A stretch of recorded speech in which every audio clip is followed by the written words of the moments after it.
ಬಹಳ ಸಿಂಪಲ್ಲಾಗಿ ಆಂಧ್ರ ಸ್ಟೈಲ್ ಪಾಲಕ್ ಸೊಪ್ಪಿನ ಚಟ್ನಿ ಯಾವ ರೀತಿ ಮಾಡೋದಂತ ನೋಡೋಣ ಬನ್ನಿ. ಬಿಸಿ ಅನ್ನಕ್ಕೆ ಸೂಪರ್ ಆಗಿರುತ್ತೆ ಈ ರೆಸಿಪಿ. ಇಲ್ಲಿ ಪಾಲಕ್ ಸೊಪ್ಪ ಕ್ಲೀನಾಗಿ ತೊಳ್ಕೊಂಡು ಸಣ್ಣದಾಗಿ ಕಟ್ ಮಾಡ್ಕೊಂಡು ತೊಗೊಂಡಿದ್ದೀನಿ.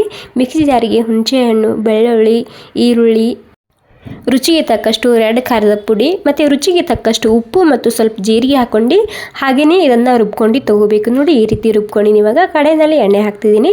ಎಣ್ಣೆ ಬಿಸಿ ಆದಮೇಲೆ ಸಾಸಿವೆ, ಜೀರಿಗೆ, ಇಂಗು, ಉದ್ದಿನಬೇಳೆ ಮತ್ತು ಕಡಲೆಬೇಳೆ ಹಾಕ್ತಿದ್ದೀನಿ. ಒಂದು ಸ್ವಲ್ಪನೇ ಕರಿಬೇವಿನ ಸೊಪ್ಪು, ಒಂದೆರಡು ಬ್ಯಾಡಗಿ ಮೆಣಸಿನ್ಕಾಯಿ ಹಾಕ್ಕೊಂಡಿನಿ. ಇವಾಗ ನಾವು ರುಬ್ಬಿದಂತಹ ಈ ಪೇಸ್ಟ್ನ ಸೇರಿಸ್ತಿದ್ದೀನಿ.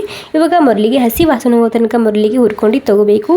ಯಾಕೆ ನಾವು ಈರುಳ್ಳಿ ಹಸಿದೆ ಪೇಸ್ಟ್ ಮಾಡ್ಕೊಂಡಿರ್ತೇವಲ್ವ, ಹೀಗಾಗಿ ಗ್ರೇವಿಯಲ್ಲಿ ಎಣ್ಣೆ ಸಪ್ರೇಟ್ ಆದಮೇಲೆ ಬಿಸಿನೀರು ಸೇರಿಸ್ತಿದ್ದೀನಿ ಗ್ರೇವಿಗೋಸ್ಕರ ಸ್ವಲ್ಪನೇ.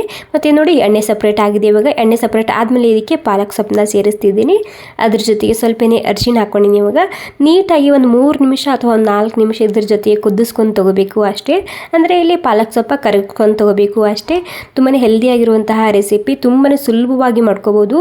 ಬಿಸಿ ಅನ್ನಕ್ಕೆ ಅಷ್ಟೇ ಅಲ್ಲ, ಈ ರೆಸಿಪಿ ಚಪಾತಿ, ರೊಟ್ಟಿ, ದೋಸೆ ಎಲ್ಲದಕ್ಕೂ ಸೂಪರ್ ಆಗಿರುತ್ತೆ. ಇಷ್ಟ ಆಗಿದ್ರೆ ಒಂದು ಲೈಕ್ ಮಾಡಿ. ಥ್ಯಾಂಕ್ ಯು ಸೋ ಮಚ್ ಎಲ್ರಿಗೂ.